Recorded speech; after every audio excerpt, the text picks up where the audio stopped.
12 strangers wake up in a forest.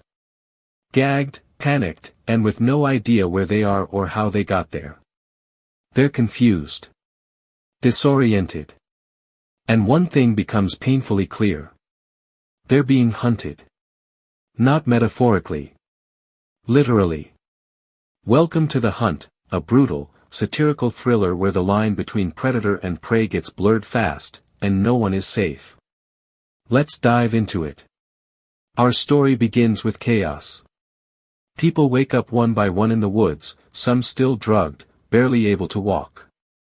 They find a clearing with a giant wooden crate, like something out of a twisted survival game. Inside, weapons.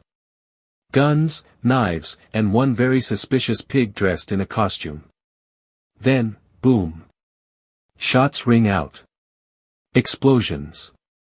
One by one, the strangers are picked off mercilessly. Some run. Some fight. Most die. You think you've figured out who the main character is? Nope, they're gone within minutes. It's jarring. Unsettling. And intentional. This movie wants you off balance. As the dust settles, we meet Crystal, a quiet, tough-as-nails woman who's clearly different. She's not panicking. She's calculating.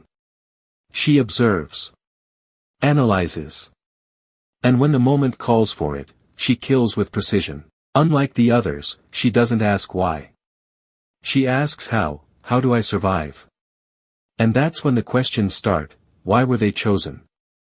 Who's hunting them? And who's really pulling the strings? Flashback. We're taken behind the scenes, to the orchestrators. A group of wealthy elites. Progressive, powerful, self-righteous, and very, very angry. They're the hunters. People who've decided to take justice into their own hands by targeting individuals they deem deplorables. People who post conspiracy theories. Who offend their politics.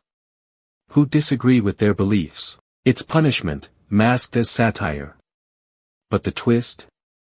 The idea of The Hunt actually started as a joke. A group text message. A meme. But when that joke leaked to the public and conspiracy theorists latched onto it, the organizers were fired, cancelled, and publicly shamed. So what did they do? They made the fake conspiracy real. To prove a point, they started killing. The irony? The people they chose weren't even the ones who spread the rumor. They just picked random names. It's not justice. It's madness. Meanwhile, Crystal isn't playing by their rules. She's taking out hunters one by one, dissecting their game. She's not like the others. And eventually, the organizers realize that too. They start digging into her past. Who is Crystal May Creasy? Turns out, she's not the woman they thought she was. She wasn't the person who posted conspiracy theories. The elites mixed her up with someone else who had the same name. So now, the hunters are being hunted, by someone they shouldn't have messed with. Crystal finally makes her way to the grand finale, a massive estate where the leader, Athena, is waiting. Athena is calm. Collected. And ready. But Crystal isn't here for a conversation. What follows is one of the most savage, intense hand-to-hand fight scenes in modern thriller history. No backup. No slow-motion choreography.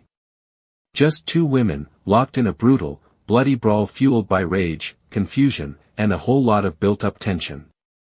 Knives. Glass. Fire. Every room becomes a weapon. And in the end, only one walks away. Crystal. But even as she limps away, bruised and bloodied, there's no victory. Because the hunt was never about good versus evil. It was about assumptions. How we dehumanize people we disagree with. How outrage becomes action, and how action turns deadly when people forget to ask if they're even right. Crystal was never supposed to be there. She was caught in someone else's war. And when she boards a jet and helps herself to a bottle of champagne and some caviar, it's not triumph. It's irony. She's become part of the elite class, for just a moment. But she's still alone. Still hunted, even if no one's chasing her.